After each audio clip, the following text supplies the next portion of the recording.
अस्सलाम वालेकुम मेरी जान। तो मेरे बेटे अभी जो हम टॉपिक करने जा रहे हैं chapter number 14 10th class physics में, वो मेरे बेटे आपके पास है ओहम्स लॉ। अब ओहम्स लॉ बहुत इंपॉर्टेंट है बोर्ड के पॉइंट ऑफ व्यू से भी और करंट इलेक्ट्रिसिटी के बारे में जानने के लिए भी। कुछ मिसकंसेप्शन कुछ लोगों की होती हैं, वो क्लियर हो जाएगी। आप सबसे पहले एक वायर ड्रॉ करते हैं। मोस्टली वायर इसलिए ड्रॉ की जाती है कि आप उसका क्रॉस सेक्शनल एरिया भी एक्सप्लेन कर सको, डायमीटर भी बता सको। एक तरफ से आप इस वायर को बैटरी के पॉजिटिव टर्मिनल से अटैच कर देते हैं और दूसरी तरफ से बैटरी के नेगेटिव।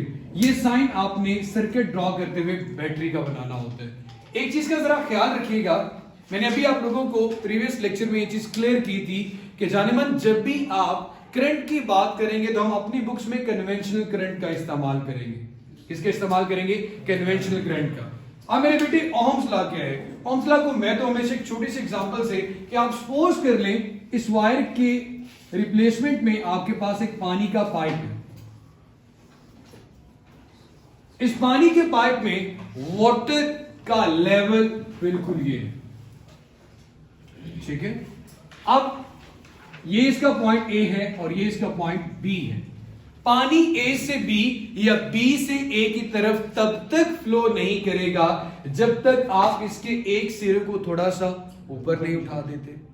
जब ऊपर उठाओगे पानी हाई से किसकी तरफ आएगा? लो की तरफ। सिमिलरली ये मेरे पास एक कंडक्टर एक मेटल वायर है, कंडक्टर है, और इस कंडक्टर में फ्री इलेक्ट्रॉन्स मौजूद हैं और ये फ्री इलेक्ट्रॉन्स रैंडमली किस वेलोसिटी के साथ मूव कर रहे होते हैं? एक वेलोसिटी भी कही थी हम लोगों ने, खैर ये रैंडमली इधर उधर उधर मूव कर रहे हैं, ठीक है मेरा बेटा, रैंडम वेलोसिटी। और ये velocity without any external feed several 100 kilometre पर सेकेंड होती है। कितनी होती है? सेवरल 100 किलोमीटर पर सेकेंड। जिस तरह हमारी हवा में एयर के मॉलिक्यूल्स जितनी स्पीड के साथ मूव कर रहे होते हैं, एक कंडक्टर के अंदर जब तक आपने उसको किसी बैटरी के साथ नहीं लगाया हुआ, उसमें फ्री इलेक्ट्रॉन भी इस रैंडम मोशन में इतनी तेजी के साथ मूव कर रहे होते हैं। जब आप उसको एक तरफ से पॉजिटिव टर्मिनल और दूसरी तरफ से नेगेटिव टर्मिनल प्रोवाइड करते हो, एक सिरे को ऊंचा कर देते हो और दूसरे सिरे को नीचे कर देते हो, तो यही इलेक्ट्रॉन्स हाई से किसकी तरफ मूव करना शुरू कर देंगे? लो की तरफ। कन्वेंशनली हाई से किसी तरफ। तो जब इलेक्ट्रॉन्स एक जगह से दूसरी जगह फ्लो करना शुरू कर देंगे तो आप ये बात फरमा देंगे कि जनाब जितना करंट पैदा हो रहा है वो डायरेक्टली रिलेट कर रहा है पोटेंशियल के साथ। यही ना, ये हाई है और ये आपके पास क्या है मेरा बेटा? लो। जितना ज्यादा मैं धक्का दूंगा इलेक्ट्रॉन्स को, जितना ज्यादा पुश करूंगा, rate of flow of charge उतना ही ज्यादा होगा। फिर सवाल ये ज़हन में आता है कि जब हमने ये फील्ड अप्लाई नहीं किया था तो तब भी तो इलेक्ट्रॉन्स मूव कर ही रहे थे ना, तो तब करंट पैदा क्यों नहीं हुआ? मेरे बेटे वो रैंडम मोशन थी, और रैंडम मोशन की जब एवरेज निकालोगे तो आंसर क्या आएगा आपके पास? जीरो। लेफ्ट से आने वाले इलेक्ट्रॉन्स राइट से आने वाले इलेक्ट्रॉन्स के इफेक्ट को क्या कर देंगे? कैंसिल आउट, और सम आपके पास क्या आ जाएगा? जीरो। इसी तरह मेरे बेटे अब ये देखें, इस प्रोपोर्शनैलिटी के साइन को खत्म करने के लिए जब आप कांस्टेंट यूज करते हैं, और मैं यहां पे लिख रहा हूं जी, बुक में आर लिखा होगा, मैं बता देता हूं, आई इज इक्वल टू जी, और जी मेरे पास आ रहा है आई ओवर वी इक्वल। मैंने जब भी आप लोगों को दो क्वांटिटीज के दरमियान डायरेक्ट रिलेशन की बात की, हमेशा एक चीज बताई है कि जब दो क्वांटिटीज के दरमियान डायरेक्ट रिलेशन आए और आप उसमें ग्राफ बनाओ तो वो ग्राफ आपको हमेशा एक स्ट्रेट लाइन देगा। वो ग्राफ आपको हमेशा एक स्ट्रेट लाइन देगा। ये आ गया आपका एक्स एक्सिस और ये आ गया आपका वाई एक्सिस। अब ग्राफ बनाना है तो एक क्वांटिटी एक्स पे आएगी और दूसरी क्वांटिटी वाई पे आएगी। वाई पे इंडिपेंडेंट क्वांटिटी ली जाएगी जो कि आपके पास क्या है? या एक्स पे इंडिपेंडेंट क्वांटिटी लेते हैं जो कि है वोल्टेज, और यहां पे क्या आएगा? करंट, और ये क्या आ गई? Straight line. अब ये यूनिफॉर्मली इंक्रीज कर रहे हैं, डायरेक्ट रिलेशन में है, तो जी तो क्या रहेगा? सेम। जी किसे कहते हैं मेरा बेटा? कंडक्टेंस को। इसको कहते हैं मेरा बेटा? कंडक्टेंस को। जिस तरह आर रेजिस्टेंस है कि कितना अपोज करेगी वो फ्लो ऑफ इलेक्ट्रॉन्स को, ये कितना कंडक्ट करवाएगा। आई ओवर वी अब यहां से मेरे बेटे what is called conductance, reciprocal of the resistance, reciprocal of the resistance. ये आपके पास क्या आ गया, कंडक्टेंस, या conductance is equal to 1/r। ये दोनों उसी तरह जैसे टाइम पीरियड फ्रीक्वेंसी एक दूसरे का रेसिप्रोकल है, इसी तरह कंडक्टेंस और रेजिस्टेंस भी एक दूसरे का रेसिप्रोकल है। 1/g is equal to r या r is equal to 1/g, दोनों बातें क्या हैं, सेम। अब मेरे बेटे यहां पे लिखा हुआ है g, अगर मैं इसको लिख दूं 1/g, इस g को अगर मैं क्या लिख दूं 1/g, तो मुझे क्या लिखना पड़ेगा, v/i is equal to 1/g।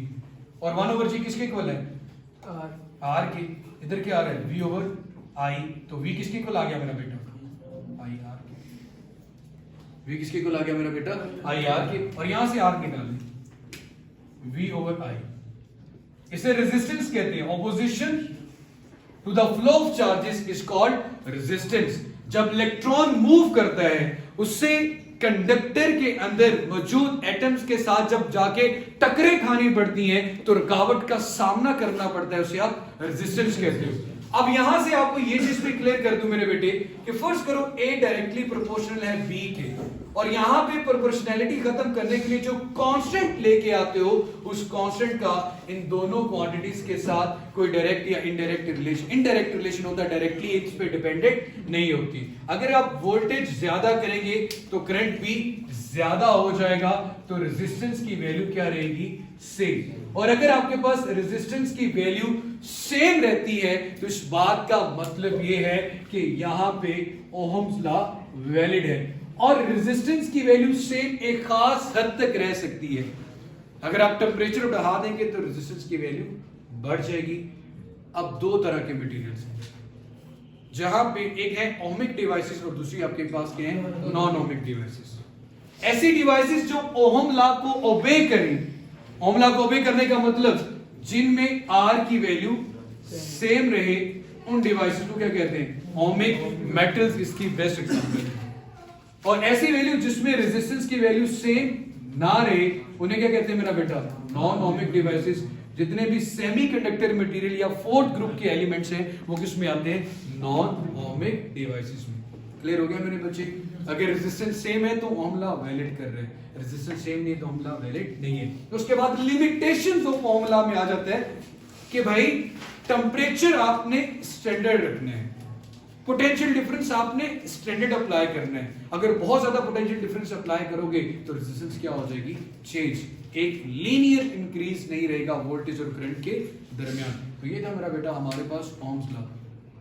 Electric current is directly proportional to the applied potential difference at standard potential difference and temperature. इसको क्या नाम देते हैं, ओहम्स लॉ। या providing the state which remains constant and the resistance will also remain same। कोई मुश्किल मेरा बेटा यहाँ तक?